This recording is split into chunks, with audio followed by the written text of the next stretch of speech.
Hey, it's Zane, welcome back. Thanks for tuning in.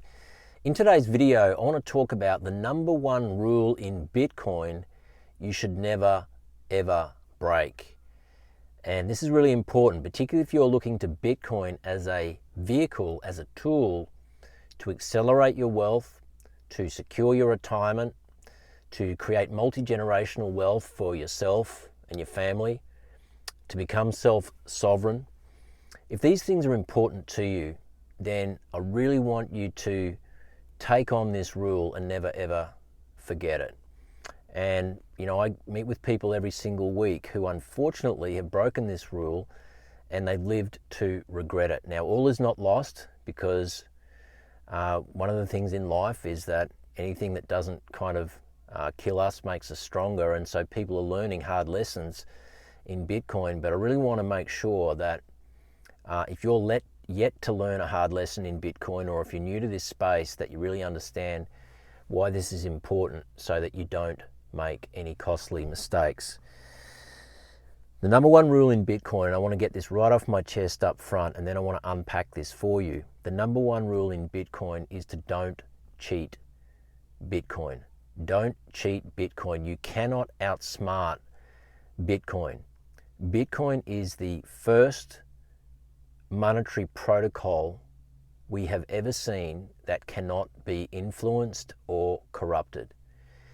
And it's because of this robust nature of Bitcoin as a protocol, not just a technology, but actually a protocol. And protocols are, as Jeff Booth says, protocols are winner takes all, whereas technologies are winner takes most. And the great analogy for this, of course, is the internet. There is only one internet, and that's the protocol. But on top of the internet, there is all of these technologies that have obviously got tremendous value, the likes of Google, Amazon, Netflix, Facebook, etc., etc. But the most valuable piece to all of that is, of course, the base layer protocol, which, of course, is the internet. And this is what Bitcoin is. It is the internet of the new financial revolution. It is the internet of money. But what's different is that you and I actually have the opportunity, unlike the internet, to own a piece of the base layer protocol, the internet of money. There's 21 million seats at the table, whole seats at the table, but then there are fractions of a seat known as Satoshis. But there's 21 million Bitcoin. There will only ever be 21 million Bitcoin. It's a hard cap. It cannot be changed. It doesn't matter how much the biggest, most influential pools of capital have in this space. They can't change it, whether it's the US government, Wall Street, Larry Fink, BlackRock. None of them can change the protocol. There will only ever be 21 million Bitcoin. And so coming at it from that base level of understanding should be the first highlight for you that you need to keep in mind. This is why you can't outsmart Bitcoin, because Bitcoin, because of its decentralized nature, it is actually imposing a new set of rules on the entire financial system. This is why it can't be stopped. This is why eventually the SEC, the Securities and Investment Exchange Commission in the US, eventually had to award Bitcoin or Wall Street the opportunity to buy Bitcoin and then synthesize it, sell it to their clients in the form of ETFs. It's why the US government is now stepping up to create their strategic Bitcoin reserve. It's not because they've had to do that by choice. It's because they're doing it by force. They know they have to do that because Bitcoin is something that imposes itself on a broken system, on a debt-based system. And so you and I may not be Wall Street and we may not be the US government, but we are our individual entities that, if we're paying attention to this thing, we realize that we can be a part of this because Bitcoin is imposing itself on our life as well.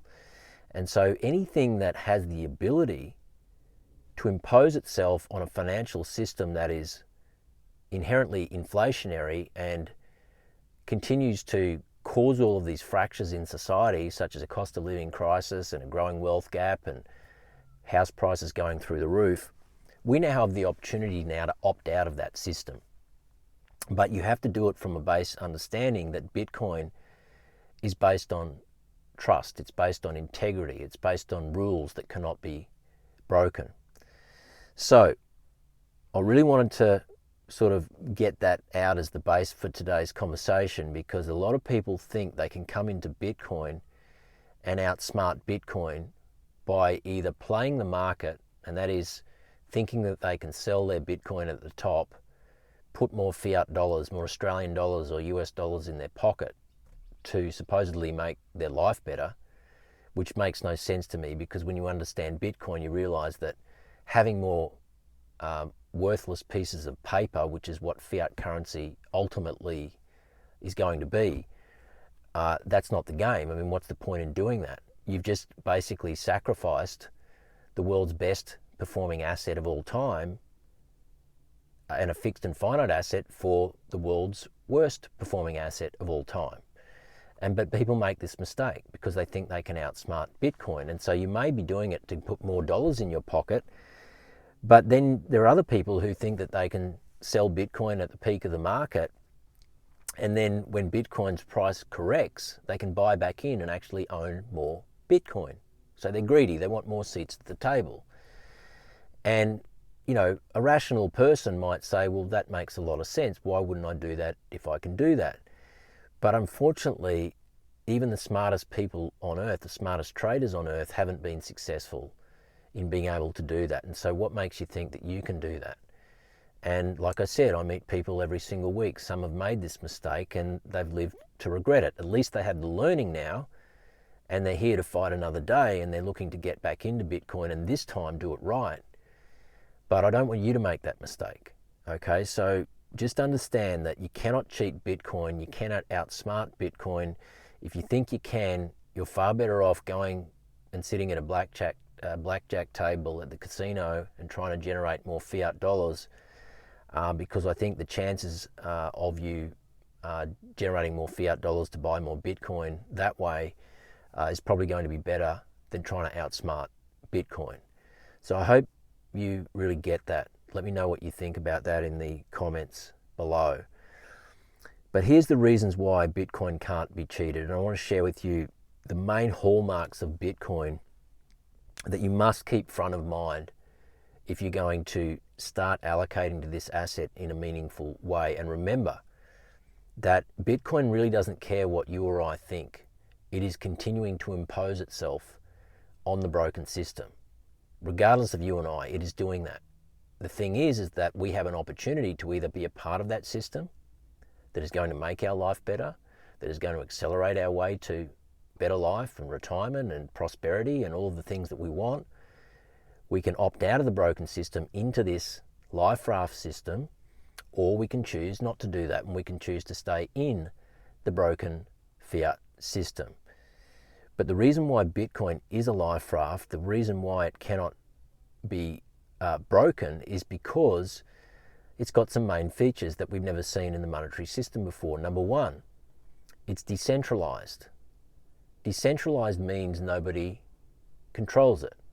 There's no CEO, there's no politician, there's no central banker, there's nobody to call, nobody who can be influenced to change the rules. And so when it comes to our money, this is a really, really powerful feature, because all of a sudden we have a system that we can depend on. Because human nature being human nature is such that, particularly when it comes to money, anyone who controls the money supply, who has the power to do that, we know that history tells us that absolute power corrupts absolutely. And it's eventually what happens in that system. And we've seen it in the Australian dollar system, the US dollar system, the euro, you name it. It happens with all fiat currencies. They all eventually go to zero because central banks and governments around the world can't help themselves. They just, whenever they need to create money, they create more money, which of course creates dilution for those of us that are earning that money. And so we're always on a hunt as people within the population who are earning currency that is corrupted. We're always on a hunt to try and store that value, that economic energy, as fast as we can into something that is going to protect us. And this is why wealthy people, what do they typically do? They don't leave hundreds of thousands or millions of dollars sitting in the bank, what they do is they go and put it into scarce desirable assets such as real estate as quickly as they can, because they know if they leave it in the bank, they're going to get diluted at a great rate of knots. And so $1 million today, next year it might only be worth $900,000. The year after that it might only be worth $800,000 in terms of purchasing power. Even though the dollars look the same in the bank, their purchasing power is slowly getting eroded through no fault of their own. And so with Bitcoin, we don't have that. With Bitcoin, we don't have that because we're not getting eroded. There is only 21 million Bitcoin. It is a fixed and finite protocol. There is 100 million Satoshis, or Sats for short, SATS. There's 100 million Sats per Bitcoin. So it's the most fractionalized asset on Earth. I can send you 100 Satoshis, 100 million Satoshis, 10 million Satoshis. This is what we have with Bitcoin. It's highly fractionalized. So you don't need to own one whole Bitcoin. So what that means is it enables anybody at any level at any time to start protecting and preserving their financial energy in this system. So decentralized means it's sovereign money. It means nobody controls it, and so you and I now have the opportunity to protect and preserve our wealth in a system that can't be corrupted by a handful of people behind closed doors the way that the fiat dollar system is. Secondly, it's got a hard cap, which means there's no dilution. When you protect and preserve your financial energy in Bitcoin, you do it knowing that that wealth, that savings is protected because it cannot be printed like dollars can. Thirdly, Bitcoin is built on consensus. Now, what does that mean? It basically speaks to the reality of the fact that it's decentralized and it cannot be corrupted, because consensus means that there are these microcomputers all around the world all working together, and they're called nodes, and they're little servers, little hardware drives that essentially house an entire copy of the Bitcoin blockchain.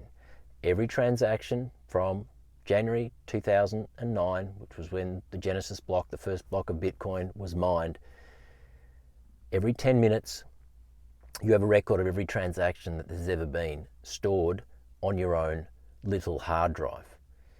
And what this means is that you have the opportunity as a Bitcoiner to not just trust the system, but to actually verify the system. Don't just trust, verify. We don't care what people say. What we care is what they do. And in Bitcoin, it doesn't matter what people say. If you have to trust somebody, that's a problem, particularly when trust is broken. And so what you'd prefer to do is to actually prove it and verify. And so when you run a node yourself, which you have the opportunity to do as a Bitcoiner, you are able to verify that everything that you have is what the system says you have, which is Satoshis or Bitcoin. So don't trust, verify means that you have consensus. Every node that runs, every 10 minutes, they are all working together to drive this verification, this consensus protocol, to ensure that it maintains its decentralization, its security, and its integrity. And this is why an entity such as the US government, if it was to come in and say, well, we want to change the protocol from 21 million to, say, 50 million, it couldn't do it. Because even though they might have the capital to be able to I guess, impose their influence on the system, the nodes would all reject that. And so the nodes, people running nodes, it's not about how much money you've got or how much Bitcoin you've got, it's about how many nodes are running. So essentially there's safety in numbers. The more nodes that are running, the more decentralized and the more consensus that is driving the decentralization and the security and integrity of the protocol.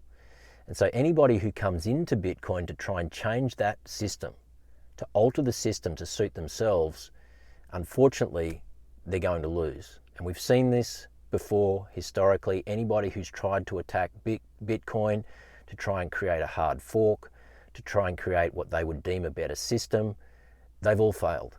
They've all failed. And this is why Bitcoin, 16 years on, is now imposing itself in at faster and faster speed on the broken system, because it's just too decentralized, it's too secure, it's a finite protocol, there's too many nodes running, and anybody who tries to break it, they can't. They actually end up losing because of it. And so this is where we are now. And we also have open source, the fact that anybody can audit the code at any time. It's a really powerful feature of the Bitcoin blockchain. The fact that it's based on a system known as proof of work, which basically means that Bitcoin is secured by real energy. And some people say, well, Bitcoin's backed by nothing. Well, that's not true, because miners have to actually solve complex computer problems every 10 minutes. They all compete to try and do it, and it costs them a lot of money in terms of computational energy to generate the solution to these problems. And this is what happens. It's called proof of work. Whereas with dollars, all that a banker has to do is to basically issue new digits on a screen and push a button, and there we have it. More debt, more money in the system. And in fact, this is what happens every time they create a new mortgage. And if you want to know why house prices are running away, it's because of this fractional reserve banking system, where banks, they're not required to hold proof of reserves in terms of currency. They can simply issue a new mortgage. Let's say it's $1 million. Mr. and Mrs. Smith borrowing $1 million to buy a home. Enter it on the screen. There you go, Mr. and Mrs. Smith, there's your $1 million. We're going to take a caveat over that piece of real estate, and we're going to charge you 6 or 7% for the privilege of paying us back for the money that we've just created out of thin air. And this is how the system works. And so anybody who says, oh, well, it's not backed by anything, they don't really understand. They're actually speaking to the current system, the fiat system, which is genuinely, absolutely backed by zero, other than the faith that we have in it. So just understand, you can't cheat Bitcoin, you can't outsmart Bitcoin. If you're here for what Bitcoin truly provides, which is the opportunity to not just protect and preserve your wealth, but to grow your wealth, to become self-sovereign, don't think you can outsmart Bitcoin. Too many smart people have tried to do it and failed. Really the number one goal for you should be to buy, stack and chill. Make sure you zoom out, have the long-term time horizon. The future for Bitcoin, I believe right now, is clear. Many are now saying that we really crossed the chasm in January 2024, which essentially was the time when Bitcoin finally got the endorsement of the SEC, Wall Street. This year, the US government announcing that they're now setting up a strategic Bitcoin reserve. Other countries are going to follow suit. These governments are in so much debt now, they're looking for the hardest form of money to preserve their sovereign wealth, and they know they can't do it in any other way other than preserving it in the hardest form of money that humanity has ever seen, which is what Bitcoin is.